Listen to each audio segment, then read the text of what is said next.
राष्ट्रपति चुनाव के बीच में झारखंड के मुख्यमंत्री हेमंत सोरेन ने केंद्रीय गृह मंत्री अमित शाह से मुलाकात की है। लिहाजा इस मुलाकात को राजनीतिक चश्मे से देखा जा रहा है। ये भी देखा जा रहा है कि झारखंड में इन दिनों जो राजनीतिक उथल पुथल मचा है, इन तमाम उथल पुथल के बीच में केंद्रीय गृह मंत्री अमित शाह से मुलाकात कहीं न कहीं इसके बीच में राजनीति ज़रूर है। हालांकि वो बातचीत क्या हुई है, वो बातें पब्लिक डोमेन में नहीं आई है। इस विषय पर बात करने के लिए हमारे साथ मौजूद हैं पार्टी झामुमो के नेता मनोज पांडे जी। मनोज जी, चूंकि यह टाइमिंग पर सवाल उठाया जा रहा है कि जिस टाइमिंग में मुख्यमंत्री हेमंत सोरेन ने केंद्रीय गृह मंत्री से मुलाकात की है, वो कहीं न कहीं इम्पॉर्टेंट है और उसमें कहीं न कहीं राष्ट्रपति चुनाव का मोल भाव भी एक कारण है।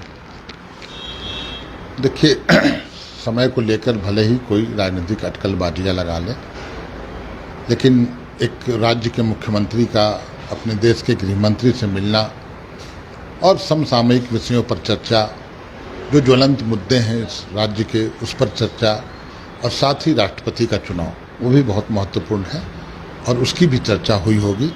लेकिन बात किस स्तर तक गई और क्या सहमति बनी, असहमति बनी, या कि क्या बातें हुई, ये तो बेहतर हमारे नेता बता पाएंगे या माननीय अमित शाह जी बता पाएंगे। लेकिन लोकतंत्र की ये खूबसूरती है, माननीय गृह मंत्री हैं, मुख्यमंत्री गए, विभिन्न विषयों पर बातें हुई होंगी।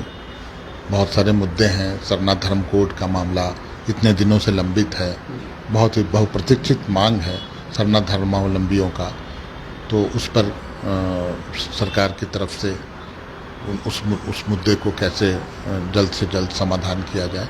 और भी जो राज्य के बकाए पैसे हैं, और भी मुद्दे राज्य से जुड़े हुए, और साथ में राष्ट्रपति चुनाव में स्पष्ट रूप से हमारे नेता ने कह दिया है कि समय आने पर हम स्पष्ट कर देंगे, और गुरु जी को उसके लिए अधिकृत किया पार्टी के बैठक में। तो निश्चित तौर पर हम उम्मीद करेंगे कि आने वाले समय में समय पर बहुत जल्द इसका खुलासा हो जाएगा कि झारखंड मुक्ति मोर्चा किसके साथ जाती है राष्ट्रपति चुनाव में। दरअसल पिछले दिनों जब झामुमो में विधायक दल की बैठक हुई, जिसमें तमाम सांसद भी बैठे, राष्ट्रपति चुनाव को लेकर हुई कि हमें क्या निर्णय लेना है पार्टी, तो उस दौरान कई विधायकों ने यह कहा कि पार्टी के कुछ ग्रीवांसेस हैं जिसको लेकर मुख्यमंत्री दिल्ली जाएंगे और वहाँ अमित शाह से मिलेंगे। वो क्या ग्रीवांसेस हैं? देखिए, उसी का जिक्र मैंने किया, जिन मुद्दों पर का जिक्र मैंने किया, उन मुद्दों पर बात हुई होगी और निश्चित तौर पर हुई होगी। और इस राज्य को केंद्र की मदद की आवश्यकता है। मदद की तो छोड़ दीजिए, जो हमारा अधिकार है वो भी नहीं मिल पाता है।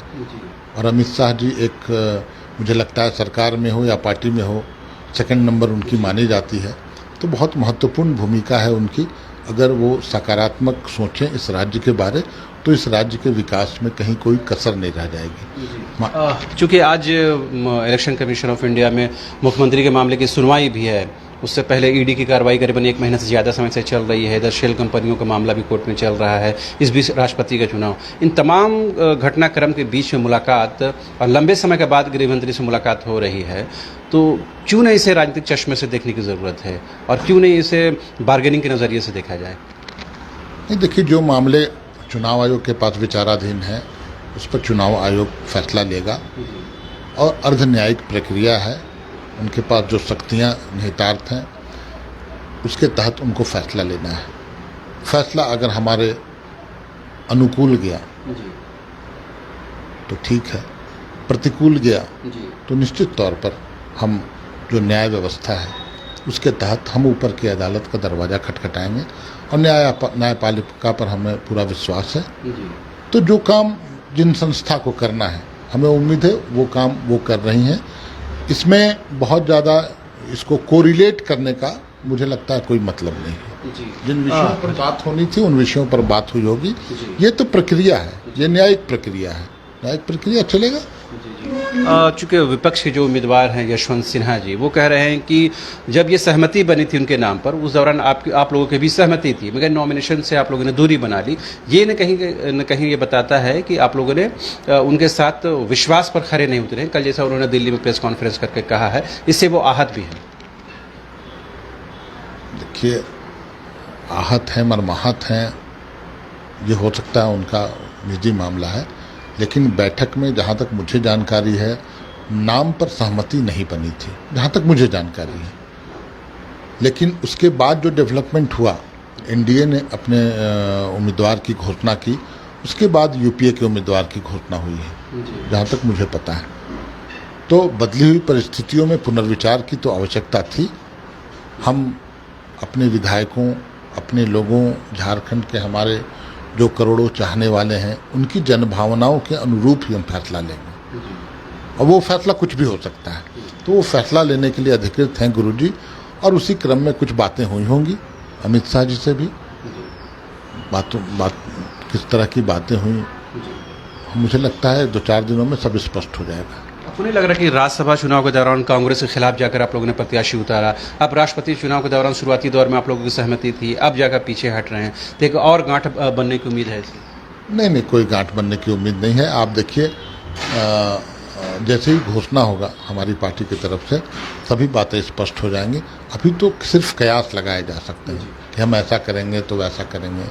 क्या करने जा रहे हैं या क्या करेंगे, ये हमारे नेता स्पष्ट रूप से आपको 2-4 दिनों के अंदर ही स्थिति स्पष्ट हो जाएगी। अच्छा, आपके इस निर्णय से झारखंड में जो गठबंधन कोalition की सरकार आप लोगों की चल रही है, इसकी सेहत पर नुकसान नहीं होगा? नहीं, अभी तो कोई निर्णय लिया ही नहीं गया है।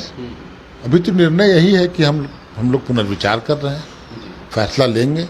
जब फैसला लेंगे तभी कोई प्रश्न उठेगा, और प्रश्न उठेगा तो निश्चित तौर पर प्रश्न जहाँ होता है वहाँ उसका जवाब भी होता है।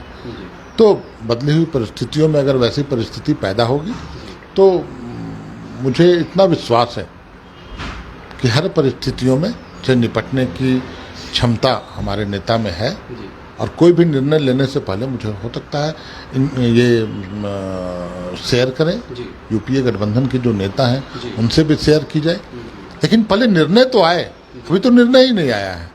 ये भी राजनीतिक गलियारों में चर्चा है कि जो आप लोगों का स्टैंड है, इससे कहीं न कहीं केंद्रीय नेतृत्व कांग्रेस का नाखुश है। इस वजह से कल सोनिया गांधी से मुलाकात नहीं हुई, उसके बाद में आप लोगों ने आपके मुख्यमंत्री मल्लिकार्जुन खड़गे से मुलाकात की है। नहीं, हम तो आज सप्ताह 10 दिन से सुन रहे हैं कि सोनिया मैडम, माननीय सोनिया जी का तबीयत खराब है और वो कोरोना से ग्रसित हैं। तो क्या कोरोना से ग्रसित कोई किसी व्यक्ति से मुलाकात हो सकती है? तो ये सिर्फ अटकलबाजियां हैं। वो चूँकि वो स्वस्थ नहीं थी, इसलिए जो उनके पार्टी के सेकंड मैन हैं मल्लिकार्जुन खड़गे जी, उनसे मुलाकात की बात हुई। आखिरी सवाल, यशवंत जी सिन्हा जोर देकर इस बात को कह रहे हैं कि ये दो व्यक्तियों के बीच की लड़ाई नहीं है, या सिर्फ इसे राष्ट्रपति चुनाव के तौर पर नहीं देखना चाहिए, बल्कि ये दो विचारधाराओं की लड़ाई है। आपको तय करना है कि आप किस विचारधारा के साथ हैं। देखिए, विचारधारा हमारी क्या है सभी लोग जानते हैं, झारखंड की पूरी जनता जानती है, और झारखंड की जनता भली भांति जानती है, इसलिए लगातार 4 उपचुनावों में हम पर विश्वास भी की है। जो प्रचंड बहुमत जनादेश जो मिला आम चुनाव में, उसे आप छोड़ दीजिए तो भी हमारे नेता की लोकप्रियता का आलम 2-2 सीट से बहुमत से चुनाव जीतना, तो वो जनता को पता है, और हमें भी पता है कि जनता हम पर कितना विश्वास करती है।